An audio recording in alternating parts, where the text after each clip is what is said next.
Welcome to the Run Out. I am your host, Neil Barrett, and today is the day that we have all so impatiently been waiting for. The start of the NCAA season is finally upon us. I am so stoked for the start of the season, and I can't wait to see the teams hit the field later today. We will be following along, of course, and talking about the season as it goes along. So make sure that you are subscribed and following the Run Out on social media and all of the different platforms out there so that you do not miss a thing. Today, we have Kacy Small on the show. Some of you may know him as Coach Kacy. Some of you may remember him back in the day as CruzWorld Customs. And some of you may just know him from the many fields he has played on in nearly 30 years of playing lacrosse. For anyone who does not know who Kacy is, he is the head women's lacrosse coach at Bishop Shanahan High School in Pennsylvania, where he has built them into one of the best programs in the state. He is also the founder of Shake School Lacrosse, an online lacrosse skills training platform where he has trained thousands of athletes, including many pros you'll see on the field this summer in the PLL and WLL. Kacy is also an artist and has created custom gloves and cleats for players across the country under the name CruzWorld Customs. When I was first getting into the lacrosse content making space, Kacy was one of the first friends I made. You will hear us talk about going to the PLL championship together. I've stayed at his house and filmed videos for him. We have known each other for quite a while now and have been relatively close for two people that have met on the internet. But this was the first time I really got to talk to him, and I was really stoked to learn more about his story in the game and what has led him to where he is now. He also shares some advice for younger players looking to get better. And of course, being a Philadelphia guy, we talk about the Philadelphia Wings and Kacy's love for the box game. There is so much to get into, way more than I can talk about here right now. So without further ado, let's get into it. All right, we are here with my good friend Kacy Small. How's it going, Kacy? Thanks for joining us. Yeah, absolutely. Pumped. Super excited. So you are one of probably my oldest friends kind of in this like lacrosse community, way back when you were just CruzWorld Customs. Yeah, that was the beginning. That was I was thinking about it earlier, and I was thinking, like, I know we kind of had interacted. We knew of each other at least, but I think the real impetus was when your account got taken and we had the whole like free CruzWorld thing. Yeah. That was kind of the impetus. You are officially the first guest of the Run Out whose house I have stayed at. Oh, nice. There we go. So that's kind of cool. That's kind of cool. But I was wondering because I know some of your story, but I don't know kind of how it started and stuff. So how did you find the game? Like what's that story in terms of growing up? It's actually really crazy because it just kind of has branched off from one thing to the next thing to the next thing. Like you mentioned CruzWorld Customs. I know people that I run into now that only know me from CruzWorld Customs, or people that only know me from Shake School. And then they realize that I was CruzWorld Customs, and then they're like, wait, what? And, it just kind of weaves and twists. And I think that's probably one of the coolest things about the sport in general.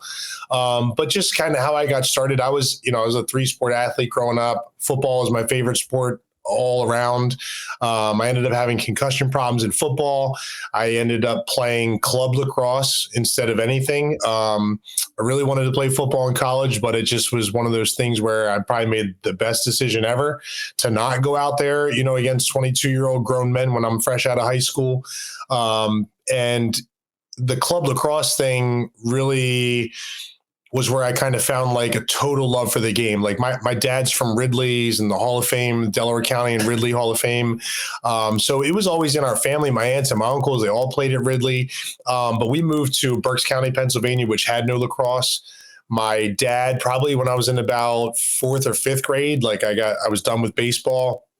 And my dad kind of said, hey, let's start a lacrosse program up here. And it's funny because the first program we started in the area was called PLAY, Pottstown Lacrosse Association for Youth. And so our jerseys said play lacrosse on them.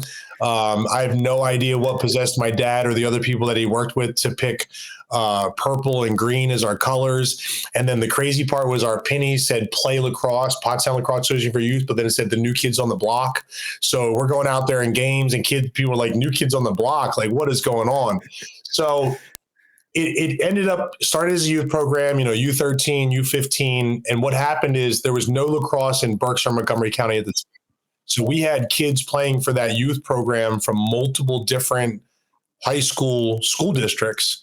And as we got older, there was enough for this school to start their own youth program and enough for this to start their own youth program and this youth program and this youth program. So it ended up getting to the point where my dad started a youth lacrosse program that accepted anyone and everyone.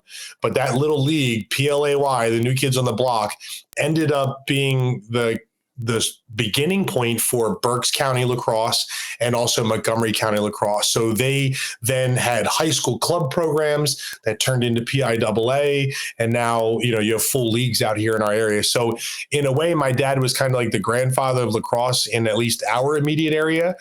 And then I went on to high school. He started the club program there so I could keep playing. And then I played club lacrosse at Kutztown. And that's where I really fell in love with the game. Because when I was in high school, our club program stunk and we had to drive hours to get games. It was just so new back then. We're talking 1997, 96-ish. I graduated in 2001 from high school. But in college, you had kids coming from all over. We were a really good club team in the NCLL.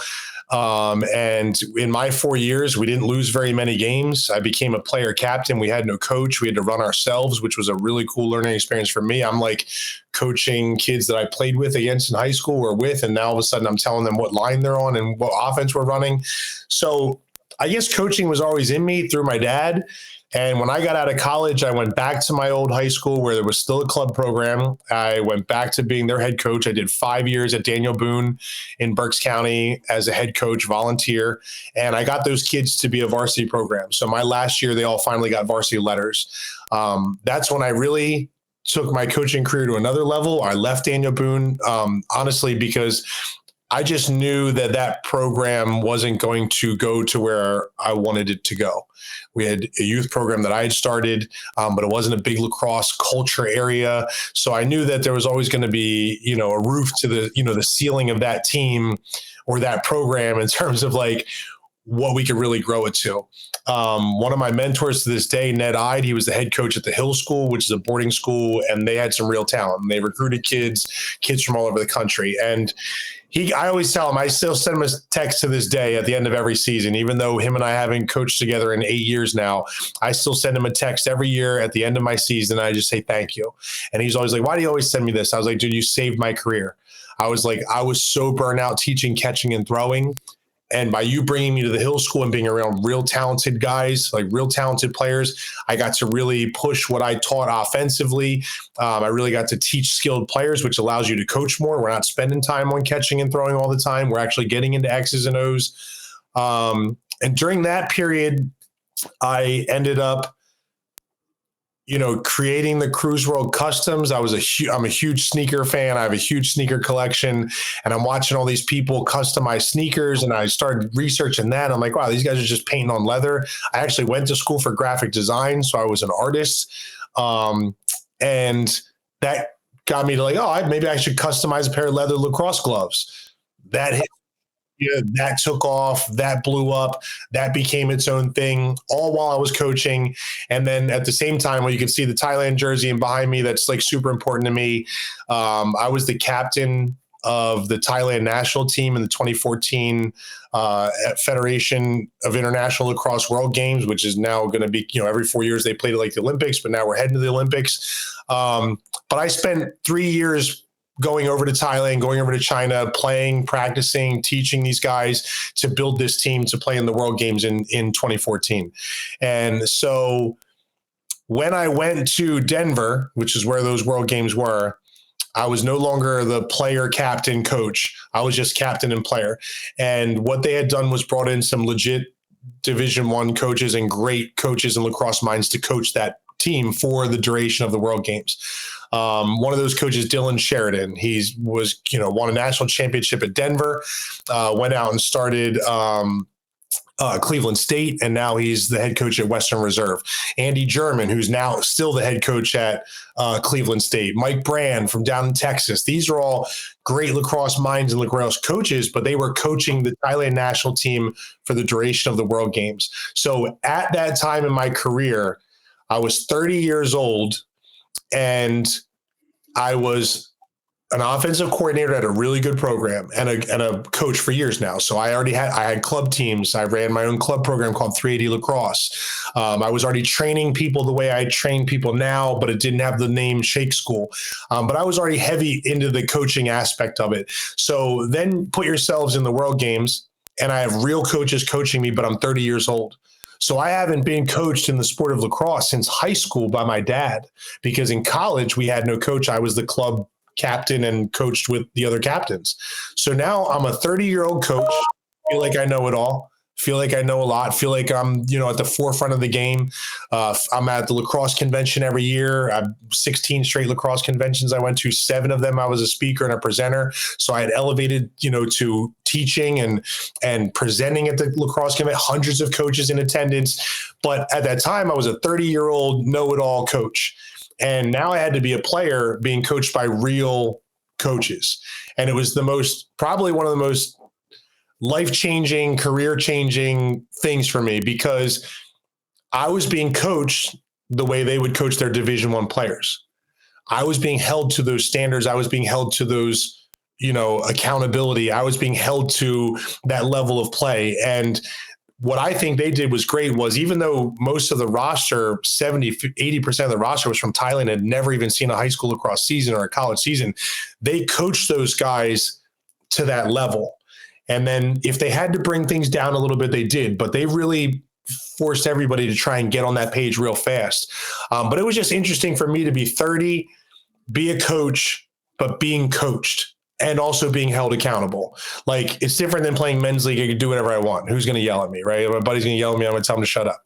Yeah, I should have passed it. Big whoop, whatever. Who cares if I took a bad shot? Nobody cares. But in this scenario, I had to learn to be a player for probably the first time really in lacrosse. Because when I played in high school, I was one of 3 kids that could play. And, my dad coached me. He was a great coach, but we weren't playing real lacrosse. We didn't have 6 kids that could get the ball around. We weren't running real offenses. We weren't really, we weren't doing film studies or any of that. So I was basically a 30-year-old Division I player for 3 weeks in Denver. And what I learned over there about how to coach, how to do things that I was maybe doing differently or should improve on. When I came back to the Hill School that spring after that summer, I even remember the other coaches saying, whatever happened to you in Denver is the best thing that ever happened to you.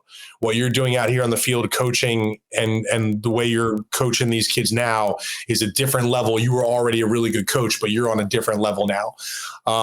And then I finished up my Hill School after 7 years there, and I made the jump to girls. I was already coaching girls in club, and I jumped to where I am now at Bishop Shanahan. That's probably the best decision I ever made. I created a really good program, and, our coaching is top notch, and I'm coaching those same girls today the same way they were coaching me in the World Games. There's a right or wrong way to do it. There's right, there's wrong. There's errors and mistakes that we can't have, and there's things that are going to cost us games. So I'm still, coaching at the high school. I'm going into my 8th season. We've been to 4 straight district championships. We won 3 of them. PIAA just kicked us out of 2A and made us go up to 3A, which is the highest in the state due to our, success. We've got 37 college commits, and going into my 8th season, 26 of them are D1. So it's really been a whirlwind. It's the crazy part is when I look at it and you say, like, tell me about your, the origin story or where you're at now. Like, none of it was planned. I never thought that I would paint on a pair of gloves, and then be talking to Miles Jones and Kyle Harrison and Lyle Thompson. And then what that set me up for was when I launched my Shake School brand, Kyle Harrison already knew me. Miles Jones already knew me. Lyle already knew me. You know, these women pro players already knew me from the custom game. So there was already a connection there. So when the connection switched from, hey, let me do your custom cleats for your big game or your custom gloves for your big game, now it went to, why don't we train together for a little bit? And they're like, yeah, I see your drills. Like, that's good stuff. So now all of a sudden I'm training Kyle Harrison. I know he's been a guest on yours, and, you know, you and I both, that's the Michael Jordan for us. Like, that was, yeah. I'm sitting on a field now and Kyle's looking at me, like actually listening to me and thinking about what I'm trying to have him do in a drill, and then doing it, and then talking back with me saying, yeah, that was difficult. How do I do this? Blah, blah, blah. And the custom glove game led to the training connections. The training connections led to validity. There's Kyle and Miles and Ali Mastriani and Kylie Ohlmiller and Marie, all these players I've worked with. They're not just training with me. I wasn't paying them to train with me. I know that. They tried it. They liked it. They saw it. They did it. They use it to this day. And the things just kept jumping off and off. Club led me to kind of coach girls in the summer, even though I was a guys coach, which led me to making the jump to girls in general. So all of these things were just, none of it was planned. I think that's the crazy part, is none of this was ever part of the plan. I went to school for graphic design, and I do literally no graphic design. In my full time, which allows me a lot of freedom to do all of my lacrosse stuff. That's, a main job for me. Shake School brings, an income, and I've made a living out of piecing together these things that are really all connected through the sport, even my real estate. The only reason I ever became a realtor is because I knew that I loved coaching high school sports.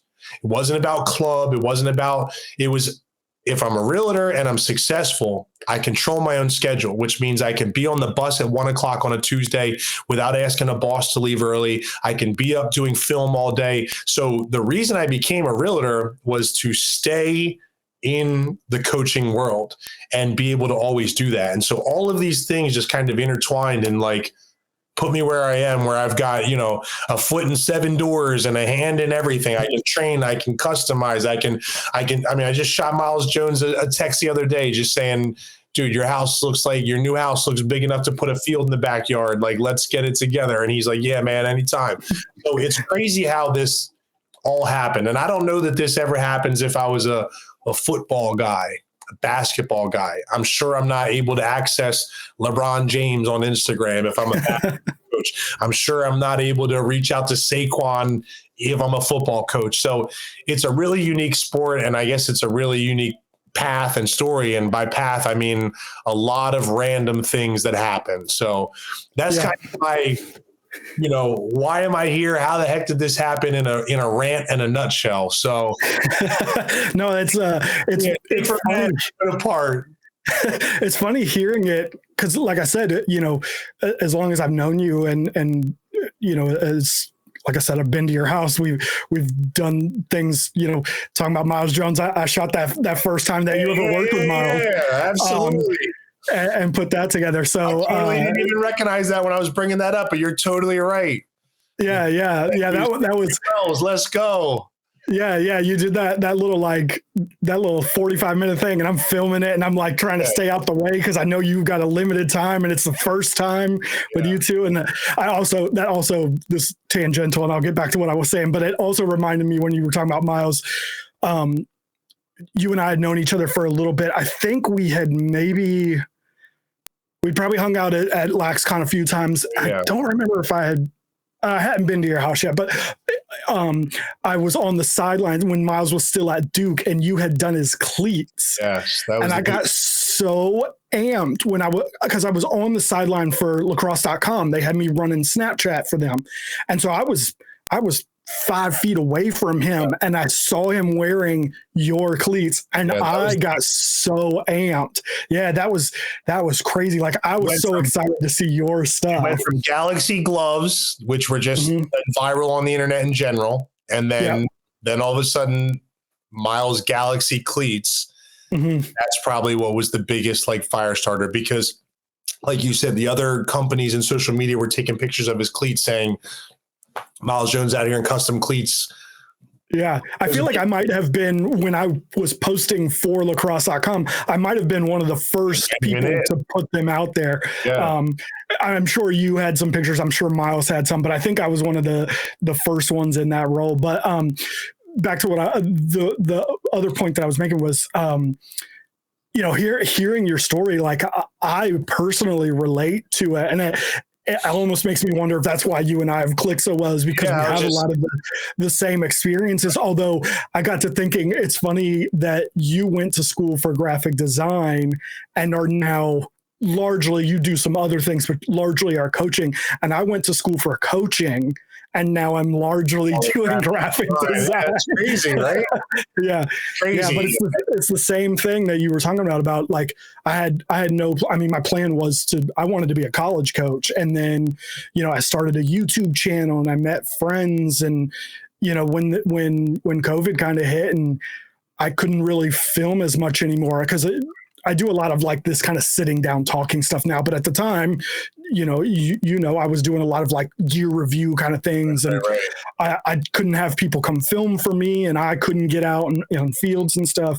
And so the graphic design was kind of the thing of like, how do I keep my Instagram alive? I always loved art. I always loved this. And so I taught myself Photoshop and those things, and built a career out of it. So it's funny to hear that so much of it's the same. I played club lacrosse in college, same sort of thing. We had a very good club team, and that was like the thing that kind of launched it. And so we have a lot of the same points, but then we also have some like weird ones that go the other way. So one of the things that I have loved about the lacrosse community is how small it is. Like, it's really big. In fact, it's really funny that the previous guest I had, we actually released the episode today, was a guy named Kyle Bennett, who runs Underground Sports Philadelphia. And when I first started talking to him, I was like, oh, lacrosse community is real small, and you're in the greater Philadelphia area, and he's Philadelphia. And I'm like, surely you got to know my buddy Kacy. And he's like, no, never heard of him. But like, so it's funny to me how small it is, and how, accessible, like you said, Miles Jones is, and Lyle Thompson is, and these, LeBron Jameses of our sport are, and yet how simultaneously big it can be, and you'll never know people that are running parallel with you. But also you can know everyone at the same time. It's one of those strange things that, like you said, I don't know that exists to this level in football and other sports. No way. I forgot that you were a big football guy. I remember going to some of your son's games, and he was real little playing flag, I think, right? And we talked about football. I forgot that was like one of your big things. Yeah. I guess that kind of moves into kind of what you're doing with Shake School. What are some of the things that you are taking from other sports that, I'll just say this. When I came out there and you worked with Miles, and I've seen you work with some kids with what's now Shake School. A lot of what I saw you doing was not the same as what I saw other people in other sports doing, but it was a lot of kind of similar thought processes, applying them to lacrosse scenarios and stuff. And it was really impressive to me. I think I did do a workout with you, and there was a player. Yeah. She's at Elon still. I remember who it was. She's at Elon. And then you worked me out one day on your field. We haven't talked about this. Kacy's one of the only dudes I've ever known. You have a field in your yard, not just like a goal set up in the backyard. Like, you have a field where players can come and train. You go to players to train as well, but like, you can have them come to you. It's one of my favorite things. I love your house, and that is a big part of it. I think there are pros that are Kyle Harrison's probably pretty jealous of your setup. That was crucial too, because that allowed me to really the big thing is like doing, everyone wants one-on-one training. Like people come to clinics, that's great. They'll do groups, that's great. But when it comes to one-on-one, which is very important, like some kids need to work through, their own stuff and not in a group. Everyone learns differently. And so what I always found an issue is there were these athletes that were coming to my clinics and I knew that I could keep helping them if they would just stay consistent. And what we would run into is this time of year is the winter. Is like, how do I do a personal training with you? I have to rent an indoor field, which means you have to pay for it. And then you got to pay me. And now all of a sudden this one-on-one session is like not affordable and not practical.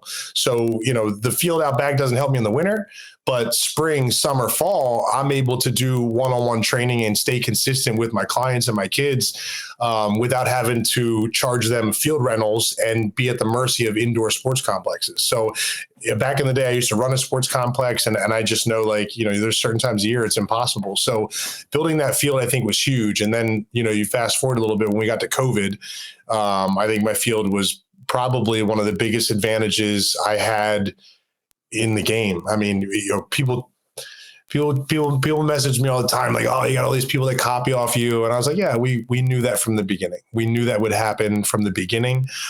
We knew that when my content started to go big and my trainings and my things started to, get more and more eyes on it, that would happen. That's always something. Actually, right before this call I was on with my business partner, and we've been fighting off, copycats for 6-7 years. But I think the field was huge because where everybody else couldn't gather to play lacrosse, we could still film content. We could still do our own workouts. And even though it was COVID, I had parents saying left and right, yeah, I don't care. We're outside. My kids coming to train. College athletes.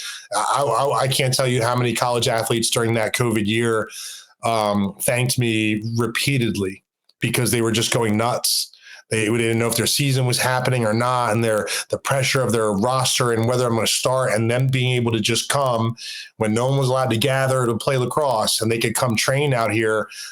They were all, that summer was booked. I mean, I'm talking 2, 3, 4, 5 hours a day, 2, 3, 4, 5 kids per hour, college kids, all college kids. So it was one of those things that I think really, helped as an advantage, is just building that field. Again, my backyard was a giant hill. It wasn't just a flat area. I had to really build a field, backstops and everything. And it's really been super helpful. And I think things like that is kind of like what allowed me to take Shake School from, say, online Instagram posts and in-person clinics to what it really is. Because a lot of people still to this day, I've got, I don't know, 20,000 plus followers on Instagram. And a lot of people, you could tell by the metrics and saves and sends and likes and views and all that stuff. We have tons and tons of viewers. But on top of that, we've taken, what we did was take my coaching style, where people were calling me saying, come to Minnesota, come to the Midwest, come to here, come out here and do a clinic, come out and do a clinic for us. And what people don't realize is that, I'm not just sitting around starving for another clinic for you to pay me $500. So with all these people requesting, I'm like, guys, I have a family, I have a job, I have clinics that I run in my own area that sell out and have a waiting list. Why do I need to come to Minnesota? Why would I come out there if you're not going to, pay me for my weekend? It's like a flight out, 2 hotels, a full day of coaching away from my family. My wife's got to take care of my kid. So we had created the online platform before COVID. And I think what really separates us is there's a lot of trainers out there. Okay. There's a lot of lacrosse trainers, and we could debate all day whether they're copying or a copycat, or whether I just kind of showed a new lane and other people said, hey, I can follow this lane also. But I think what differentiates us is that our online membership and our online community continues to grow year over year. So where everybody else tried to get into online content during COVID, we were already up and running and established. And a lot of those people that tried to get into online content during COVID no longer have online content. Mm-hmm. And we still are. And we're growing month over month, year over year. And I think that, just being first was huge. And I also think, since then consistency, but I think a lot of these people that tried to do online content thought that it was like a one-person job, and it's not a one-person job. Like, I don't run my website. I don't track analytics. I don't run ads. All of that stuff is done by my partner.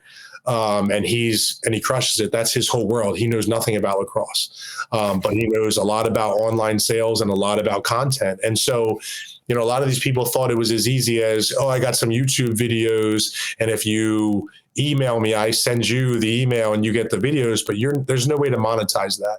Because once if you pay me and I send you a bunch of YouTube links, you pay me once to get those, and then you just share it with 20 of your buddies, and I never, you never pay again. You got the content and it's out there, and now it can be shared, where our platform has an app involved. A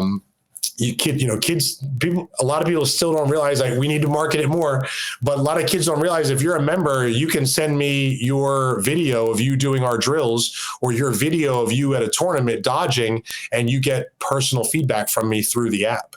So, it's something that we every day we're like, oh, you got to post this more. But personally, like you said, we've been doing the social media thing since social media came around. Like, we were some of the first people on Instagram. And do I really want to be on Instagram every day editing content? No, you get burned out. But the app is nice because it's a community of coaches, players, parents. And it's nice for somebody in Minnesota to be able to go into the app, pull up a Shake School workout, do in their backyard, videotape it on their phone, send it in through the app, and then I'm right there going, hey, this looks really good. I think you could tighten it up a little bit here. I think you could push it a little bit. I can see you going through the motions, and I can tell you know the drill, but you're kind of afraid to push it. Go full speed. Who cares if you miss? You're in your backyard. You're sending a video to me. No one's seeing this. So it's been a really cool process. It's always changing. I do feel like, we were first and we stay ahead of the curve. So it has been, interesting again, how that came about. Like, at no point did I say, hey, someday I'm going to sell online content to lacrosse people across the country. And we got people in Japan that use Shake School. I mean, for Christ's sake, it's crazy. It's crazy. I get videos from Japan, and I'm hoping, I know they can tell what I said because they write back, but I'm watching videos of people in Japan doing Shake School all through an app. It's crazy. It's really crazy how far this has gone in this short a period of time. Yeah, I don't know how much of my audience is, of the age where training is, but if you are, Shake School is like the thing. I remember the first time I saw you at LaxCon give a lesson. Yeah. I think it was me and Kyle and Brittany sat at one of your lectures, and we were all like,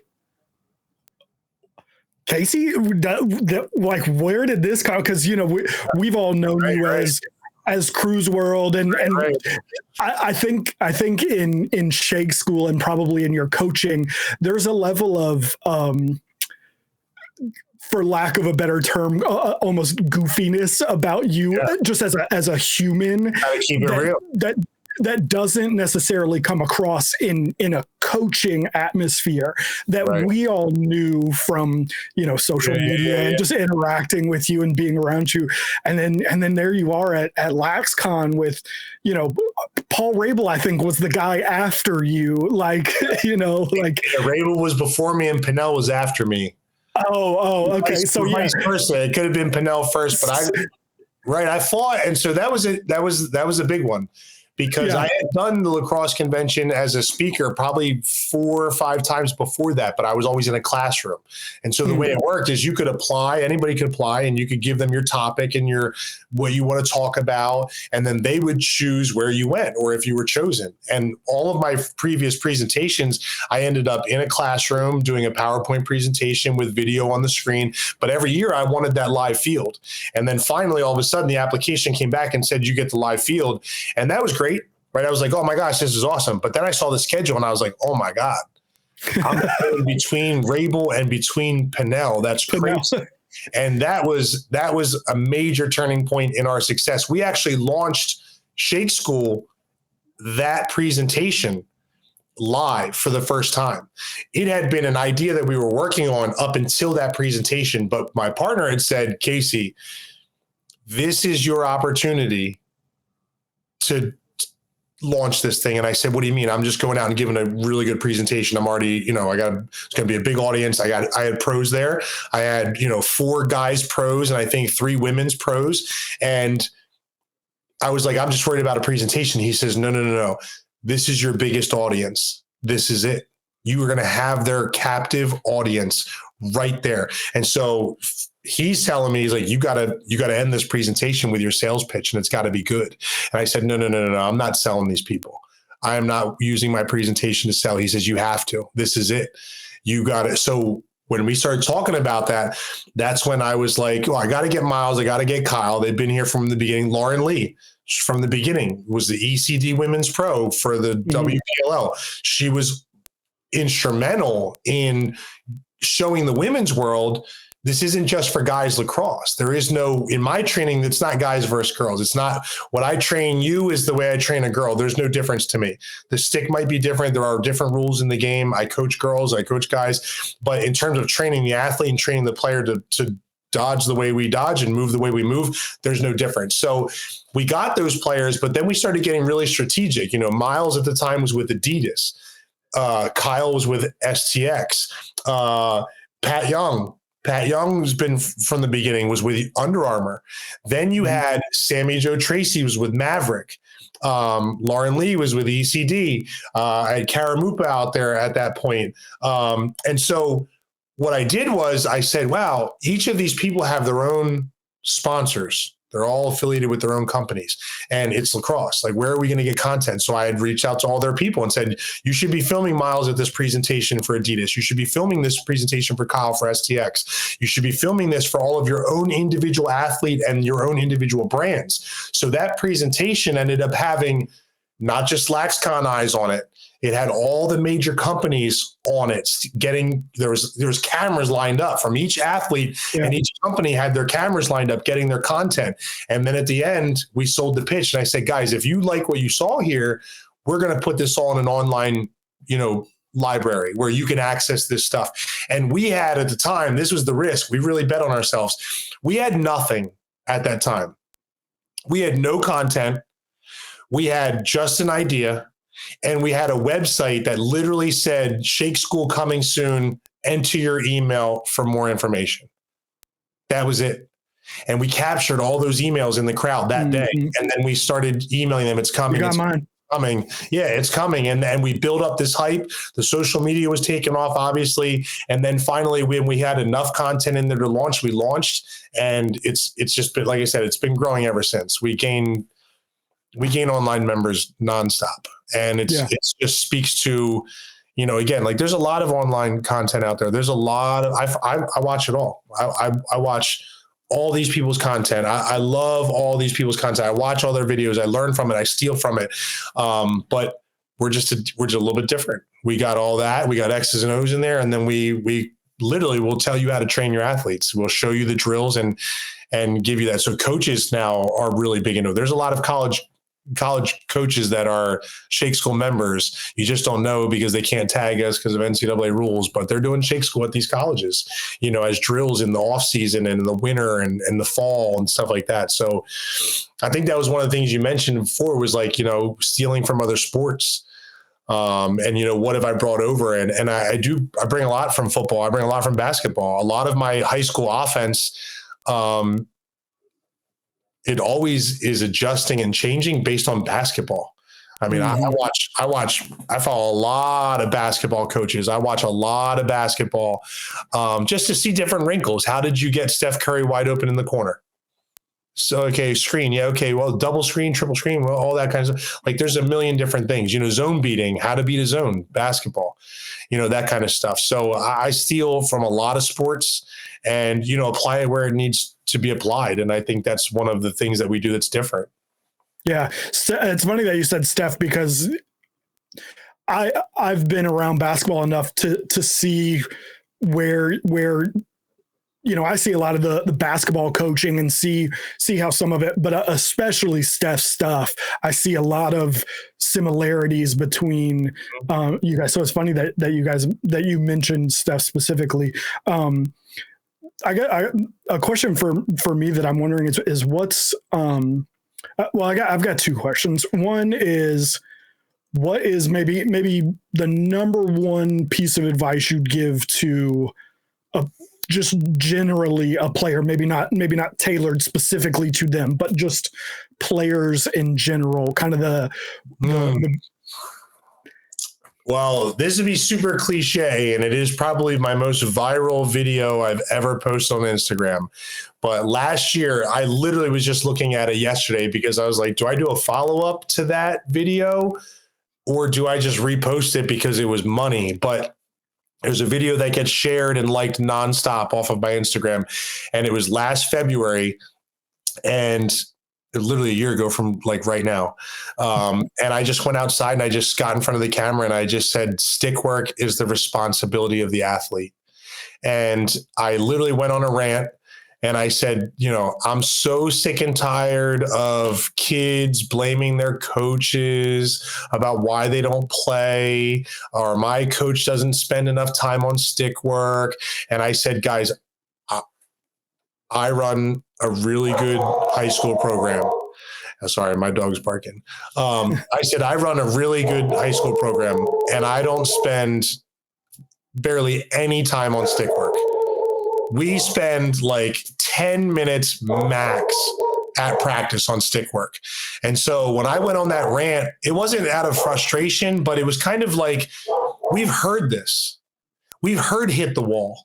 We've had every person we've ever grown up telling you to hit the wall. We've heard every single person come out and say, do 100 right, do 100 left, do your stick work, do your stick work, do your stick work. But it doesn't matter how many people tell you, these kids don't put the time and effort into the stick work. And so when we relate it to basketball, you could be a great shooter, but if you have no handle, you're just a shooter. You're a one-dimensional player. You got to sit in the corner and wait for somebody else to draw the defense to get you your shot. You can't create anything yourself. Well, lacrosse is the same thing. So I think my biggest piece of, I literally just said it at a clinic the other day. I say, guys, stick work is your responsibility. If you can't, and this is one of the things I said in the videos, if you can't catch, throw, cradle, scoop, you can't do the drills. And if you can't do the drills, you can't play on the offense. And if you can't play, then you can't play in the defense. So what are you? Well, what value do you bring to the team? So I know it's cliche. Stick work is huge. But another thing that I'm always preaching in terms of Shake School is, I don't think people realize what Division I lacrosse really is. And I think the biggest thing I notice is, and again, I get videos sent to me all the time from parents, members, non-members, doesn't matter. I get DMs all the time. Hey, would you mind looking at my kid's highlight video? And the number one piece of advice I end up seeing within 5-6 seconds is, I don't watch the rest of your video. The first thing I saw was you winning a draw, the girls' game draw, winning a ground ball, playing defense, intercepting a pass, or cutting through in front of the open net, you're open, catching and finishing. I said, what you don't realize is that these D1 programs that you dream about playing at, their worst defender on their roster can cut through the 8, catch, and score. They can do that. And they can go on the circle and win a loose ball. They can do all of those things. So these kids think that, I can win draws, I can intercept passes, I can catch and finish when I'm open. So can the worst player on all of these rosters, not just D1, a lot of them. So my point is to them is like, guys, what differentiates you? If you can create offense for yourself, you're different. But we can all catch and throw. We can all catch and score in front of the cage. I can catch and dump in front of the cage all day. But you have to be able to create. And so that's really what Shake School is based on, is I'm trying to get these players that, we go to dodging clinics and they teach you all the basic dodges. They teach you how to split. They teach you how to roll. They teach you a face dodge. They teach you a rocker step. They teach you, I'm not knocking Rob Pinnell. He's really good, but this dude's made a living teaching the island. So what happens if you're not a good island player? Can Rob help you? I don't know. Maybe he can, maybe he can't. I'm sure he can, right? But I'm just not that specific. Like I'm not at my clinics, I'm not teaching kids split dodges and roll dodges. I'll mention it, but I'll say, guys, it doesn't matter if you have a great split dodge. If your spacing is off, you're not really going to get open. And how do we set up the split dodge? You know, everyone knows a split's coming down the alley. How do you set that up? How do you differentiate? And so I just think kids need to understand that the game has come a long way in a very short period of time. So having a really good split dodge isn't going to get it done anymore. There's so much more to it. And I think people need to really realize that, you know, these schools that you dream of playing at, their worst player can do everything I saw in your video. So show me something that's different. What can you do that other people can't? How are you different? And creating offense, I think, is that key phrase. If you can dodge, you can create offense for yourself and others. But if you can't really dodge, if you just wrap the crease and have a rollback, like, you're a very one-dimensional player. And therefore, when it gets down to recruiting and building a program and splitting hairs, I don't see how you bring value to my program. I got defenders that can go up to the island and roll back, you know, and if it's open, they can shoot it. I got defenders that can cut through the A, catch an open pass, throw a fake and finish. So I think those are my two biggest things is you're limited by your stick work.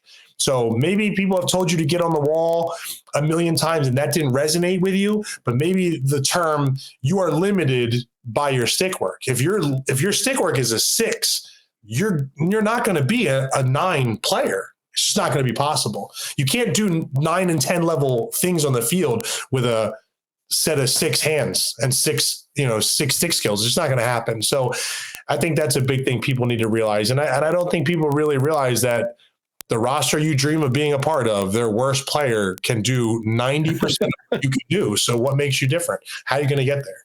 So those are 2 big things. We're super redundant, but you just can't stress it enough because no matter how many people have said it, the kids aren't hitting the wall. They're not doing the stuff they need to do. And then they're upset when they don't play.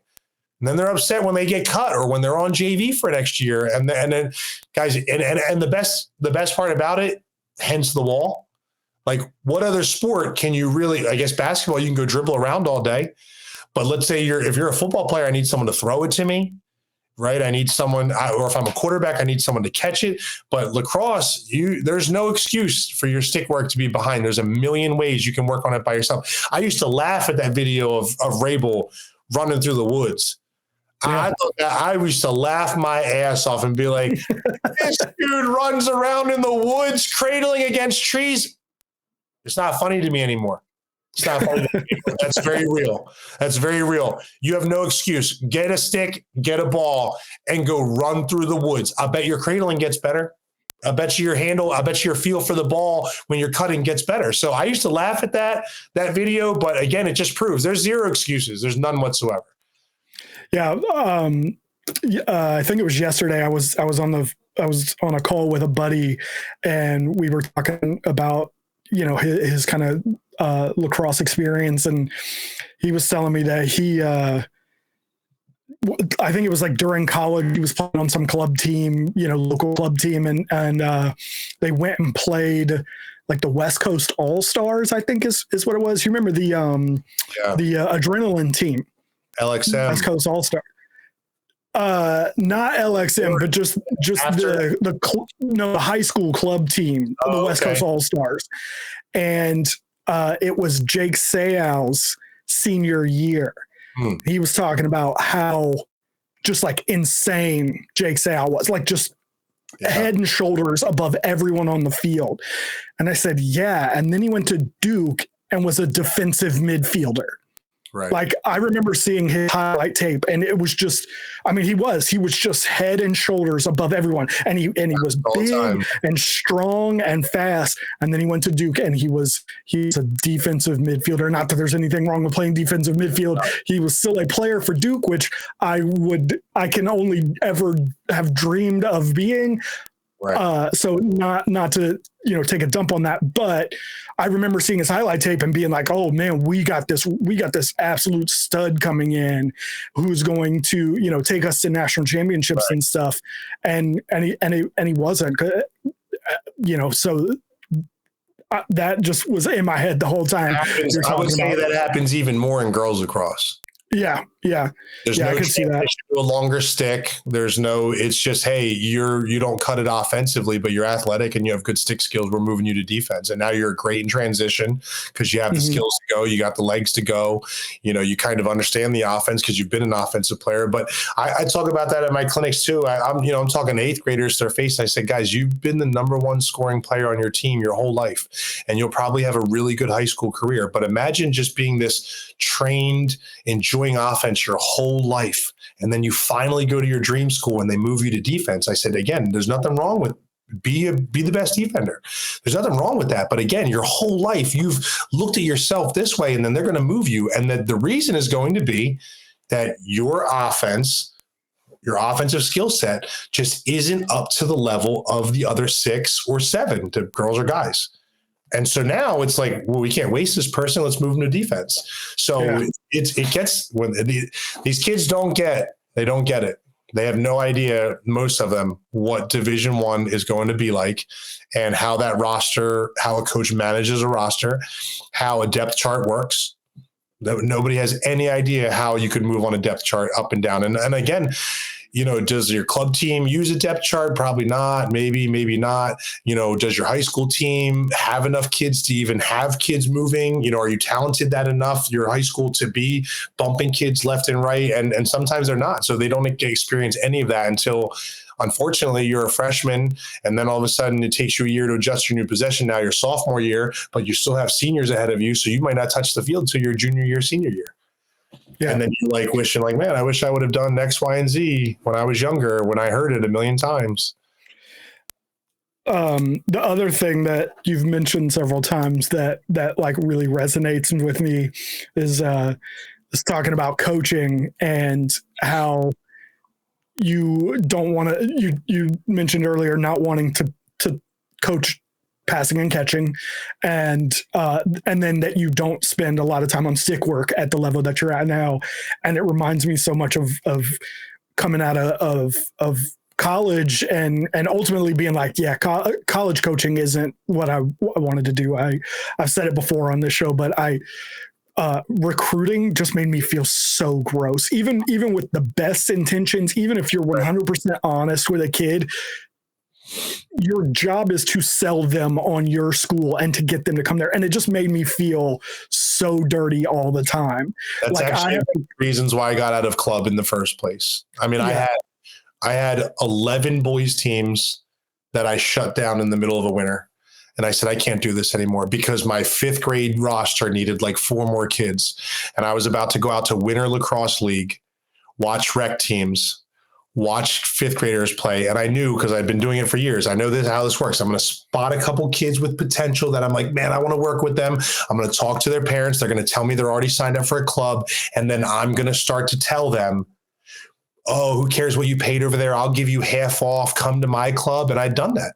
And I said, yeah, I'm done with this. It is grimy. It was grimy. It's a little bit different now. That was 5th grade. They're so young. Now at my high school, everyone in the area will say, oh, well, they recruit. I think they just say that because we're a private school. We're a Catholic school. We don't really recruit. It's against the rules.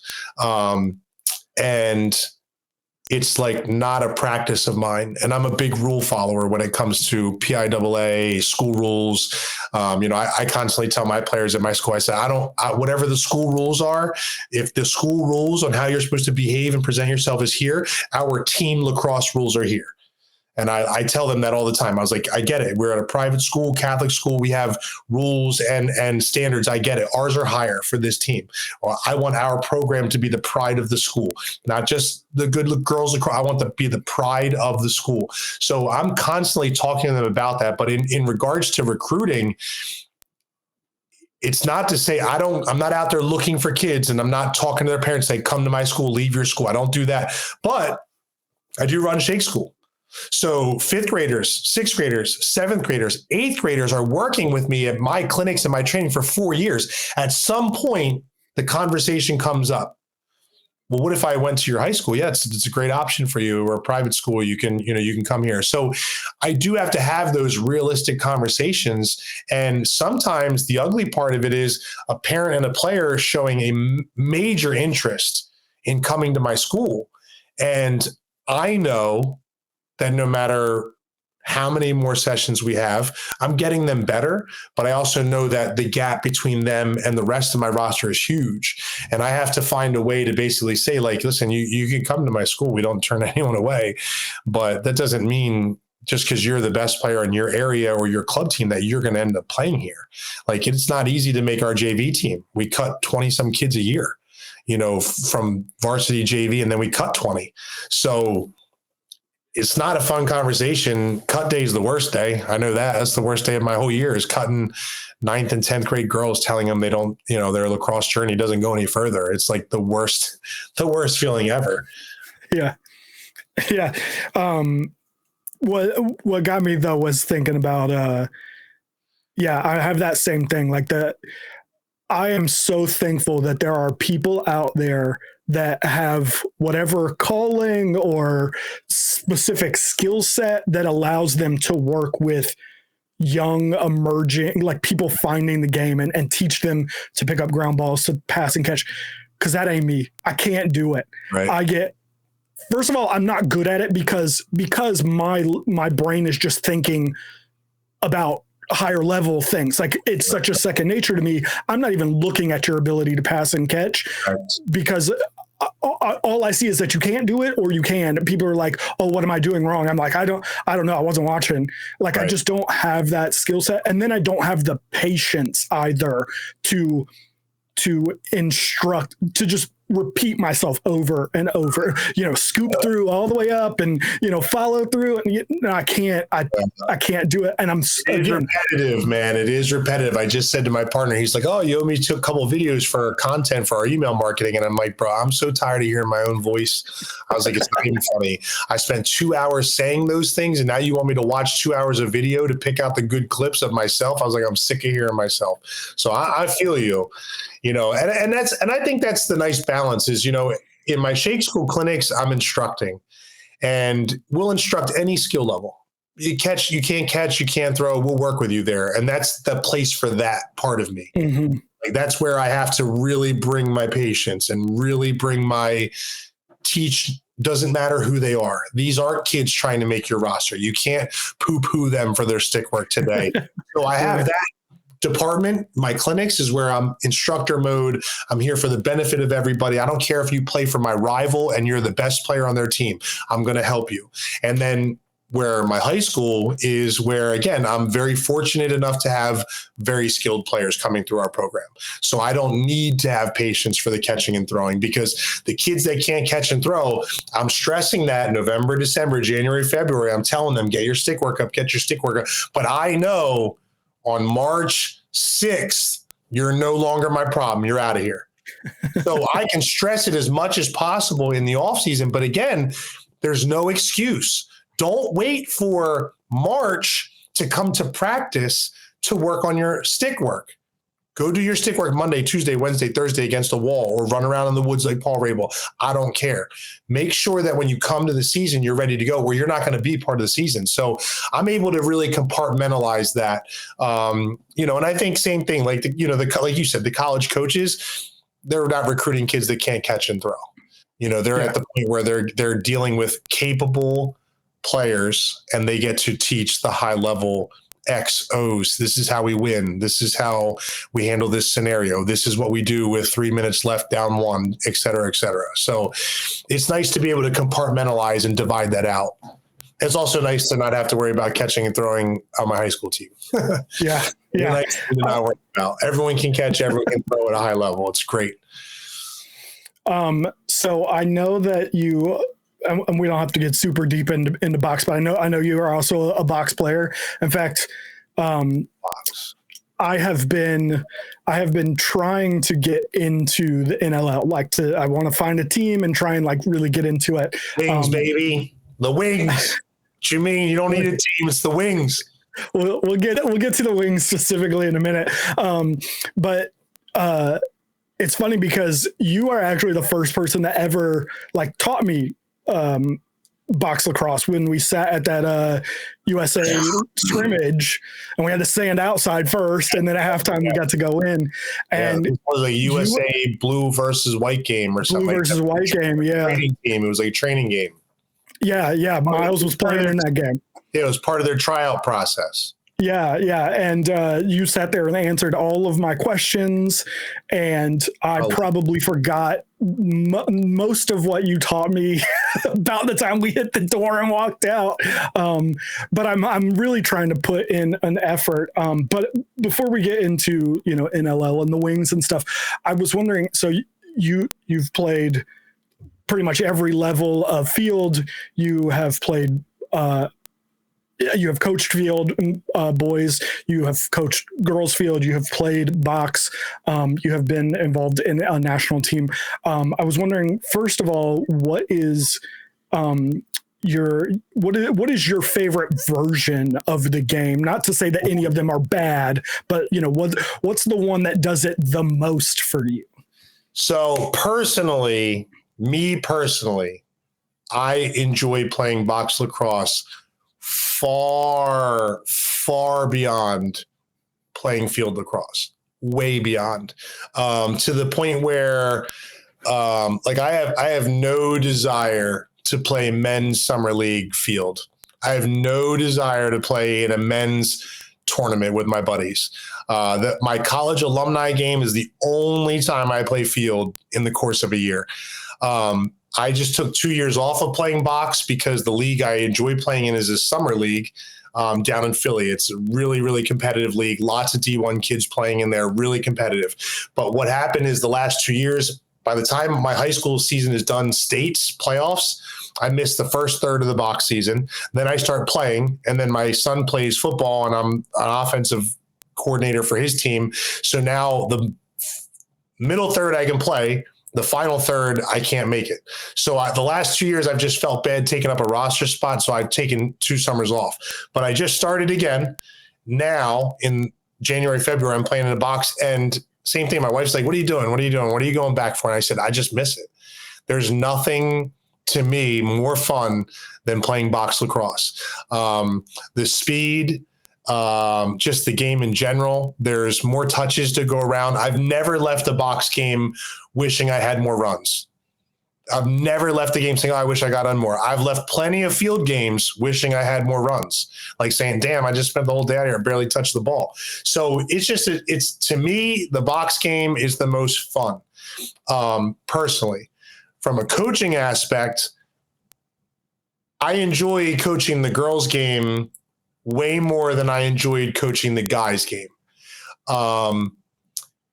And I don't know that that's really game specific, though.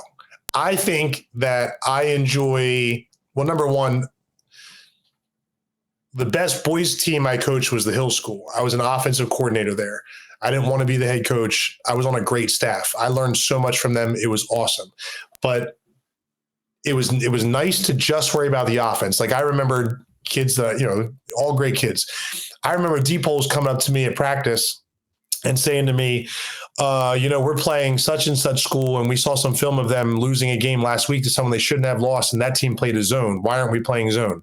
And I would just look at them, and this is probably the funny side that people don't see when I'm coaching. I just remember staring there while they're looking at me for answers, and I'm just looking up and down, their stick. They're holding it like this, 6-foot pole. I'm looking up and down, and I just go, how long is that stick?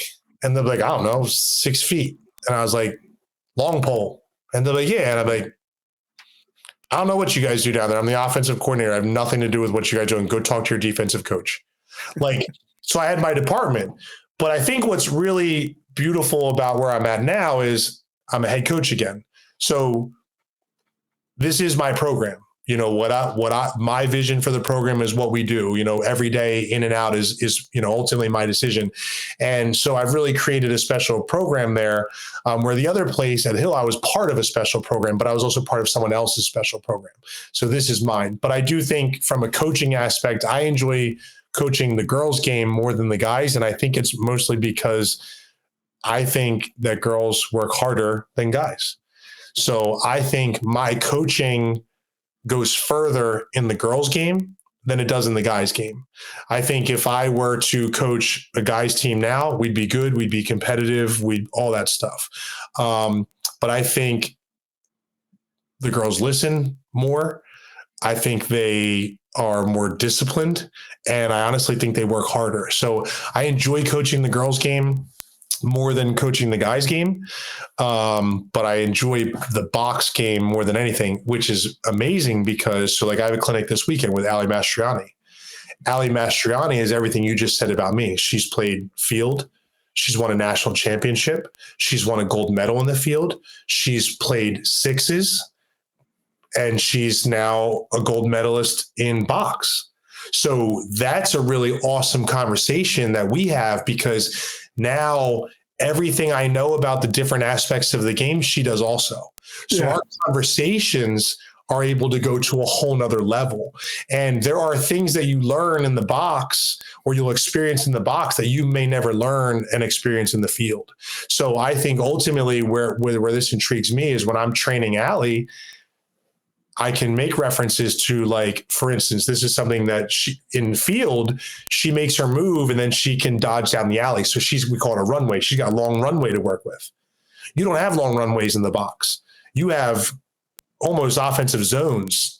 You're not crossing over. You're not sweeping across the top from top left to top right. You're staying in your areas and working in pockets of space, we call it. So when I train Allie, I say, hey, do we want to do drills where we make a move and we have a runway to work with? Or are we making moves inside of our pocket of space? But ultimately, that's going to make her a better player in all aspects of the game. The crazy part is, I brought up sixes there. I used to run a yearly tournament the day after Christmas every year. It was like 10 years running. We called it an Ironman tournament. And what it was sixes before there ever was sixes. It was 5 shorties, like basketball, with a 6-foot goal, not the box goal. And people are like, this is crazy. This is stupid. There's so much scoring. There's no defense. It's exhausting. And we called it an Ironman tournament, but we've been playing sixes that way with the field goal. And again, like goalies, we'd be like, damn, goalies that play in this tournament are gangster. Like, because they're going to see so much rubber, with all of us mostly being offensive players, just getting back tired, and we're not playing real good D. So I've seen every aspect of it. I think sixes is awesome. I think they all have their positives. I all think that they have, things that you can take and cross over. I'm actually thinking about starting my high school team as a girls box tournament team. I already got the jerseys picked out and everything. We're the Eagles. I'm just going to do the old Ducks uniform, Mighty Ducks, but throw an eagle on there instead of a duck, and have my girls basically playing box tournaments in the winter. And again, I just think there's so many different things you can learn from the box game that you can translate to the field game, and just makes you a better player. And we're seeing it, the crossover hybrid players, the players that are successful in both leagues. It's not easy to be successful in, the PLL and the NLL.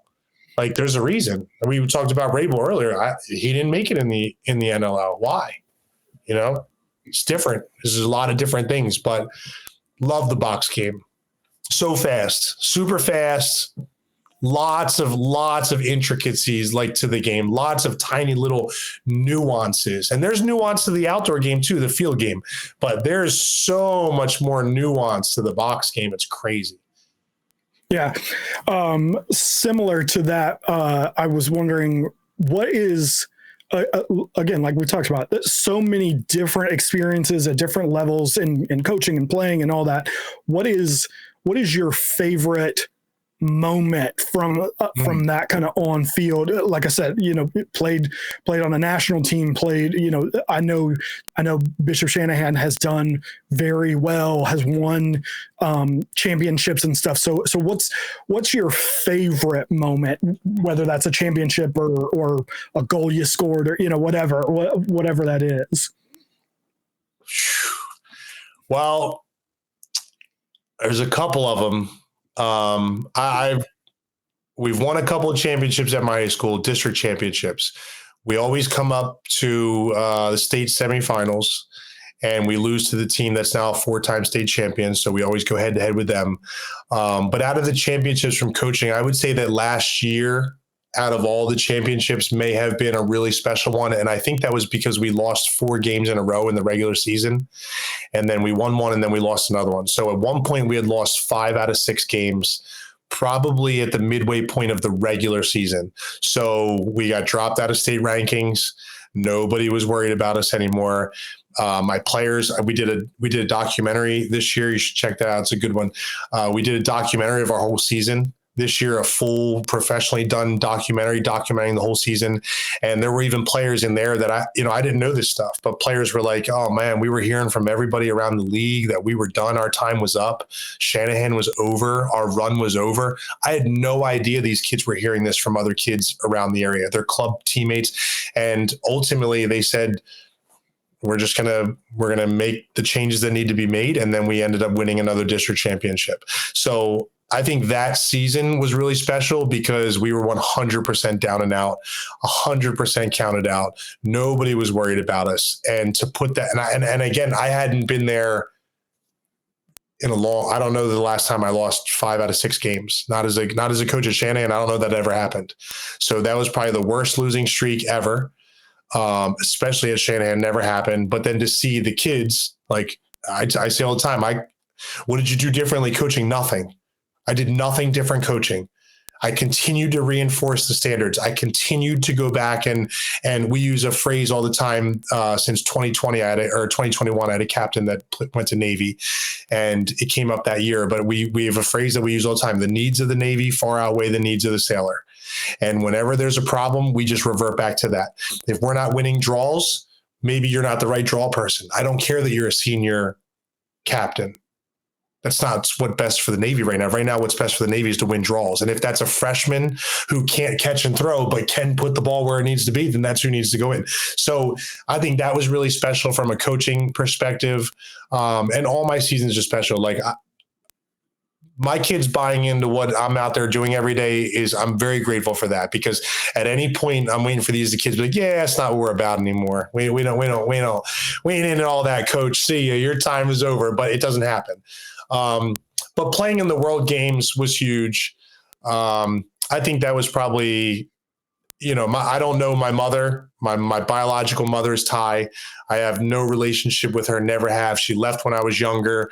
The last time I saw her was crazy. It was a podcast. I don't know who's doing, but if it's little kids, maybe. Last time I saw my biological mother, I was 5 years old. She was in the hospital. She poured gasoline on herself and lit herself on fire. She tried to kill herself. And that's the last experience I have with her. But if it wasn't for Thailand lacrosse, I would literally know nothing about that side of my genes, my makeup, my background, my family, what culture was like. I would know nothing about that side of my family or me if it wasn't for the World Games. So I was able to go to Thailand. I've been to Thailand 4 times. 2 weeks at a time, beautiful country, beautiful culture, teaching kids guys that have never played real lacrosse, and then to see it all come about after 3 years of, we're working towards the World Games, but then to actually play. I mean, I sat, my dorm room sat caddy corner from Team USA. I could see those guys coming back from their games, and Paul Rabel and all those guys are walking through the lobby and they're saying hi to the Thai guys.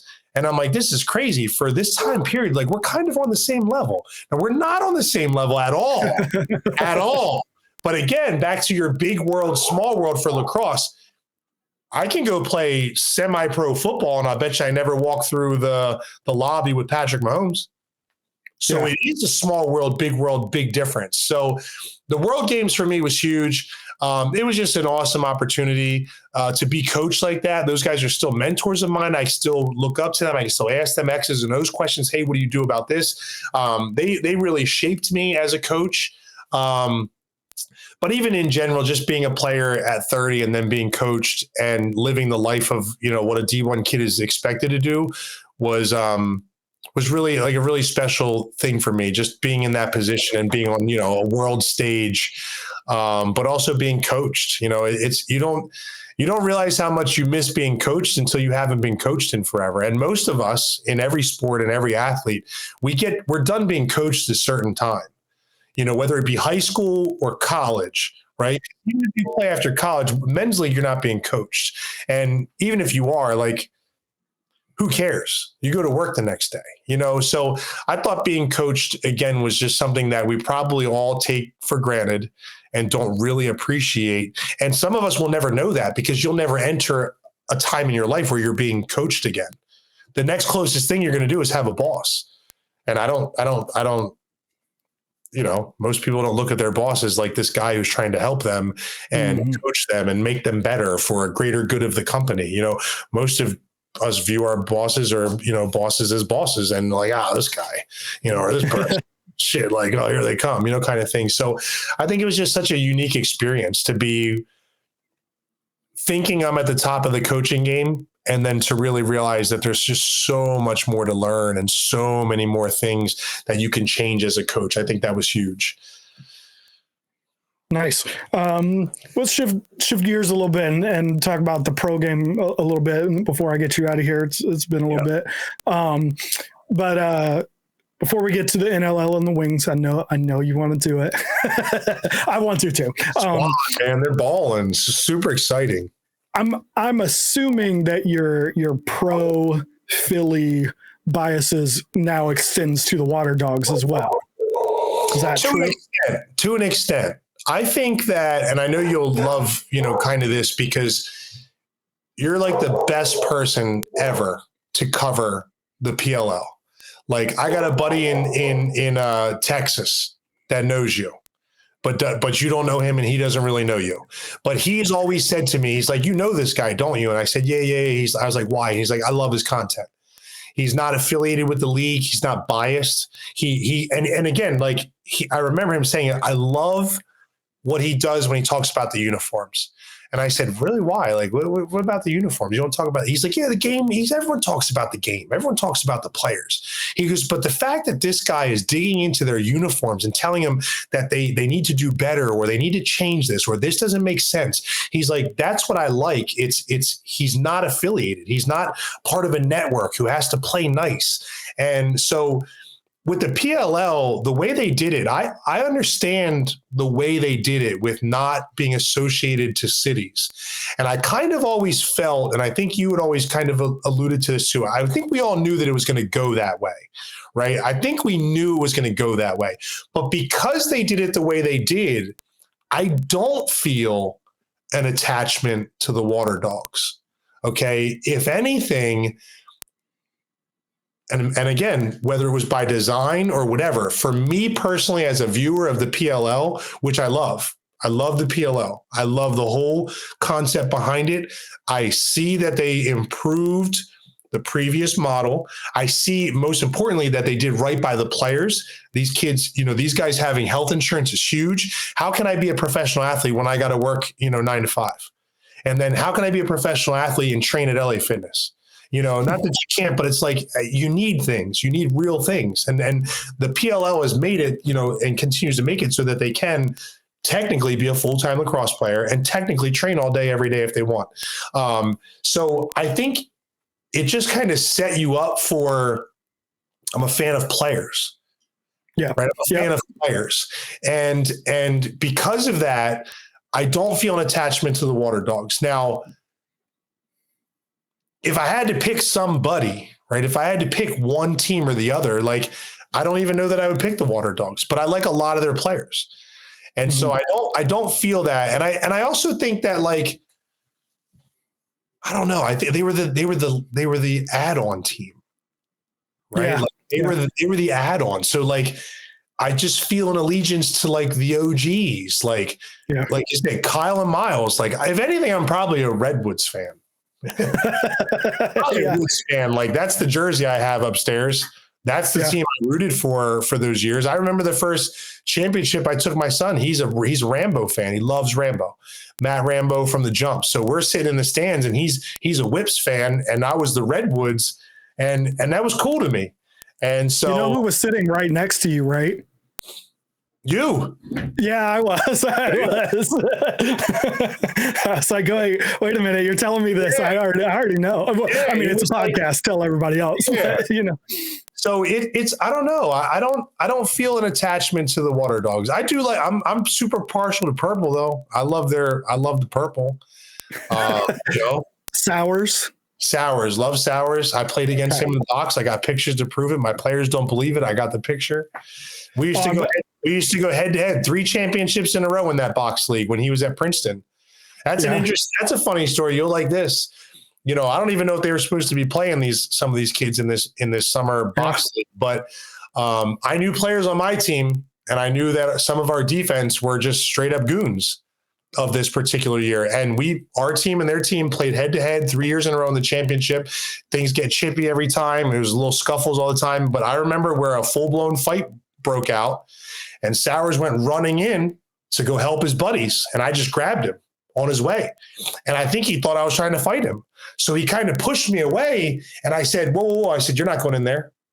And he's like confused. Like, what are we, are we about to throw down? Like, should I throw my gloves in? What do we do? And I said, dude, you're not going in there. Those dudes have no idea who you are. And he looked at me confused because he's like trying to but there's a scuffle literally right next to us. And I'm holding him. And he's like, I don't care. And I said, your coach does. Your program does. Princeton does. You're up for a Tewaaraton and they want to win a national championship. They care. And I was like, and I'm telling you, those dudes in that scuffle right now, they have no idea who you are. They'll pick you up and slam you on your head. And then after the game, he saw me in the parking lot. He's like, yo, I really appreciate that. And I said, dude, I'm a fan. I know what you mean to a program. And I also know that you wanted to go help your buddies out. But I also know some of those guys in there were probably drinking in the parking lot for 3 hours. They're just seeing red right now. So that was like a really cool interaction. But yeah, I mean, big Sowers fan. I do like him and the Dogs. I mean, he's unstoppable. I love that he's getting into NLL now. He can ball. He can ball. He's one of those players that'll have he can ball in the box. He's real nice in the box, really nice. Yeah, no, we can transition to box through Michael Sowers. I haven't seen him play, but he's a guy that, every time we talk about it, people are like, oh yeah, but he's people keep telling me he's fragile, and he does have some concussion history. Like I get that, but I'm like that dude, he's not going to get hit. Like it's not open. It's not field. Like I know people get hit in box, but like, I'm like, he's so slippery. He's a real box player. Yeah. He's a real box player. He's not just a field guy in the box that has really good accuracy. He's a real box player. He can really do it. He can really play it. He understands the game very well. I think I'm shocked it's taken this long for him to come over. But again, like I personally have been on the other end of him in the box. He can ball. He can ball for sure. I think he's going to do fine. So, he's with the Wings right now. Hopefully he gets to actually get on the field. I know he's been practicing with them. I know he's been involved in like some pregame warmups. Mm-hmm. He has not yet been on the game day roster. Have you been out to a game yet this season? I don't go to a lot of them. I watch them all. I record them. I don't go down there. I save all my trips down to the city for Eagles games. I know, and my kid's 10, so it'll happen. We'll go back down and around. But for me, I watch them on TV. I record all of them. And again, like that's another thing. Just like watching basketball to steal stuff, I'm constantly stealing from the box game to bring to my girls lacrosse team. Like I totally think my girls are exposed to box concepts on a regular. So I'm constantly watching the box games. And how are you feeling? I think it's an exciting time. Yeah. I think it's an exciting time. I think this is the time of year where everybody is still finding their rhythms. Again, I think that's probably a problem with pro lacrosse in general is the lack of practice. I think that's huge. But I think, again, like this is where I think box is probably better with that scenario. Limited practice, but because of the speed of the game and the touches, you can actually find your rhythm quicker, faster, sooner. Where in the field game, the pros, limited practices, and then again, you're going to get limited touches. Like I remember that being a thing with like in the beginning, like I remember Kyle saying, like, sometimes that ball doesn't swing around the way it should in those short possessions on the field. So I think there's just limited touches, and shot clock's great for that. But I think this is the time of year where all these box teams are really finding their rhythm and their lineups and their rotations. But the Wings are exciting to watch, man. I love the young players, and I also think it's important in terms of viewership and fans, because there's people in the NLL that not a single American lacrosse player has ever heard of or talked, never seen them. We didn't watch them in college. I didn't see them in a Final Four. I didn't watch them play at Syracuse or anything like that. There's a lot of that in the box game, and they're good. I'm not saying that they're the best players in the NLL, but in terms of viewership, like what viewers are they bringing to the game? They're hometown people, and that's it. But when you bring in when the field guys that we do watch in college, and we do watch in Final Fours, and we do watch in the PLL, and we do watch in national championship games, when they're successful in the NL, they're bringing a real following to viewership wise. So, Sowers will bring a field following to the NLL game when he gets on the field and is starting to contribute, versus I love Callum Crawford. I couldn't talk to a kid right now about Callum Crawford. They probably have no idea who he is. He's just an NLL guy, but I love his game. He's been doing it forever. He's a machine. He's one of my favorite players to watch, so like Brennan being successful is crazy. Like we were just talking this week when those jerseys they wore against Vancouver on Monday night, those like special third editions that look so cool. I went online and I was like, me, I'm a Duke guy, Brennan O'Neill. Love Brennan O'Neill, and I was like, "Yo, that jersey's cool." I have really avoided, because I'm just not a Philly guy. I got no ill will towards Philly. I'm just not a Philly guy. So like, I don't want to really be a Wings fan, even though they are trying real hard between Sowers and Brennan O'Neill to get me. So I kind of avoided it, but then I saw those jerseys and I was like, "Oh man, dude, those are so cool." I went on their website and there is no Brennan O'Neill. There's no jerseys they sell, period, online. And then there's nothing Brennan O'Neill related. And I was just like, what are we doing? Like, how in the world are you not selling this stuff and marketing? I talked about it at the beginning of the NLL season, that the fact that Brennan O'Neill isn't plastered on everything is, again, a complete missed opportunity.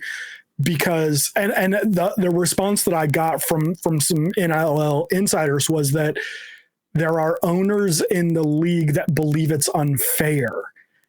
And how true that is, I don't know. But because they don't have a Brennan O'Neill that they can promote, it's promoting a different franchise. But it's like, the whole rising tide lifts all boats things, that like, getting eyes on the NLL product is good for everyone. This would be no different than the argument with Caitlin Clark for the WNBA. Right. Every team should claim Caitlin Clark's one of their own. Every one of them should be riding off of that. So, but yeah, so it blows my mind that he isn't all over everything and he's taken off. But to your point, Joe Resiteritz for the Wings again is leading the league in points. At least he was the last time I looked a few days ago. Having a great year, but yeah, there's no American kid that's tuning in to see Joe Resiteritz. Barring that they are living in Philly and already going to game. They're already a baked in fan, and it feels like such a missed opportunity for the NLL. I wanted to ask, you talked about this is kind of the time of that season where teams start figuring it out. With the early season success specifically of the Wings, are you more hopeful that hey, we've been this good and we haven't started clicking, or more worried that people are going to start catching up? Yeah, I think that goes from if I put my coach's brain, when you have that early season success, a lot of times I'm weary of, the false sense of security. Not necessarily saying with the wings, but just from a coaching aspect, because let's just say we're more talented than you and we're both still figuring it out early in the season, we're going to win. Right. But as your team loses and early in the season figures it out, when we come back around in the postseason, it's a totally different situation. So I think early, and I've actually had this conversation with a lot of coaches, is like, they talk about, like, people ask me about like building your schedule. We play one of the toughest schedules we can play every year. We purposely try and play a tough schedule. I think that's aligns with our end of season goals, is to win championships. So, scheduling cupcakes is pointless. Other people will say, well, you come out and you get to early season success is good for your confidence and your morale and all that stuff. And that's when I say, I understand what you're saying. I was like, but I also think that's, a synonym for, false sense of security. This is what it sounds like to me, is a synonym for false sense of security. You got this high morale over. So I think it's good I think this is where coaching comes into play. Are they keeping the expectations real with the team? Are they moving on from a game, whether it's a win or a loss, and getting to the next thing and addressing the things they need to address, fixing the things they need to fix, tightening up the rotations the way they need to rotate, maybe making the tough decisions like, hey, you were successful in the beginning of the season and now people have caught up a little bit, therefore you're less successful, so your playing time has to come down.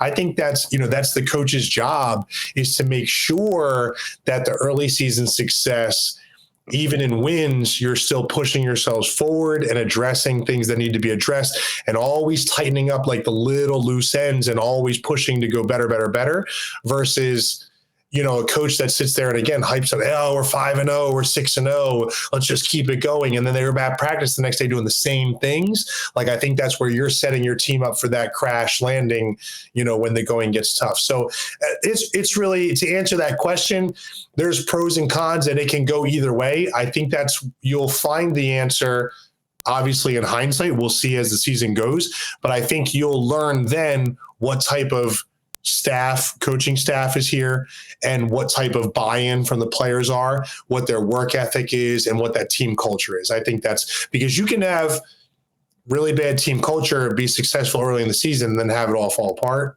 Yeah.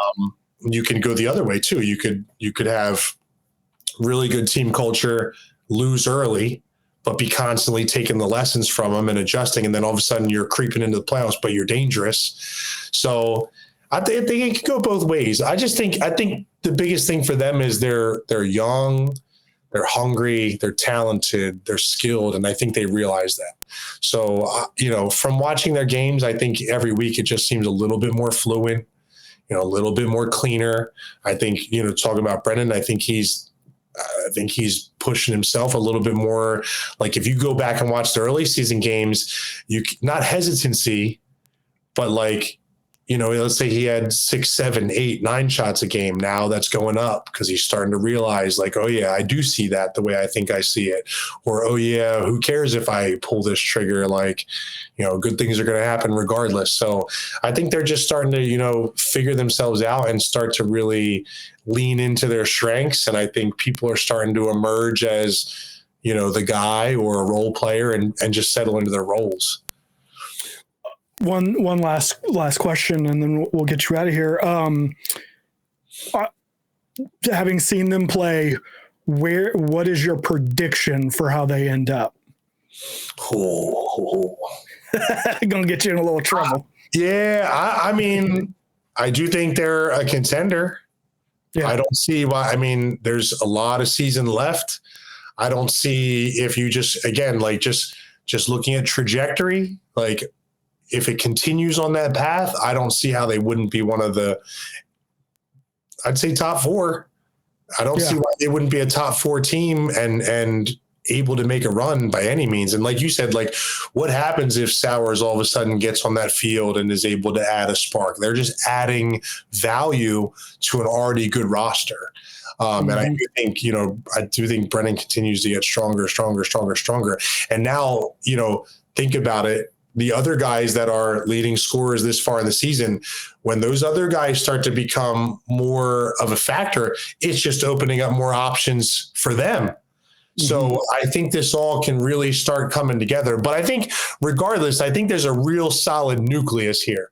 So if it isn't this year, it's like I think they're on the edge. I think they're right on the edge of being a real contender. Nice. Well, maybe I'll get down there and we can go to a game and check it out in person. Thank you so much for joining us.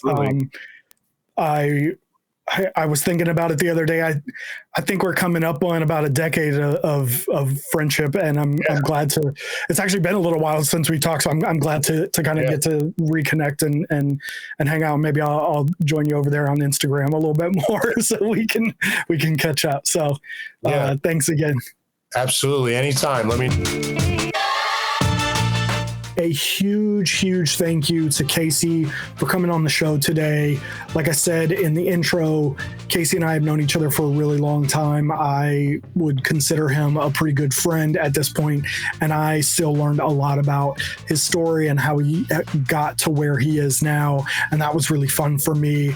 And of course, it's always fun chopping it up with Kacy. He is a really good dude, so I really appreciate him coming on the show today. If you are a player or a parent of a player who is looking for some lacrosse specific training, you should definitely be checking out Shake School Lacrosse. Kacy is a master at what he does, and that online platform will 100% make you better. There is a reason why pros go to Kacy to train and learn from him. That is it for today, but with the NCAA season starting up, there is going to be no shortage of things to talk about next week, so make sure that you like, follow, subscribe, do all those good things to really help out the podcast and make sure that you don't miss next week's episode. It's going to be great. So until then, I will catch you guys later.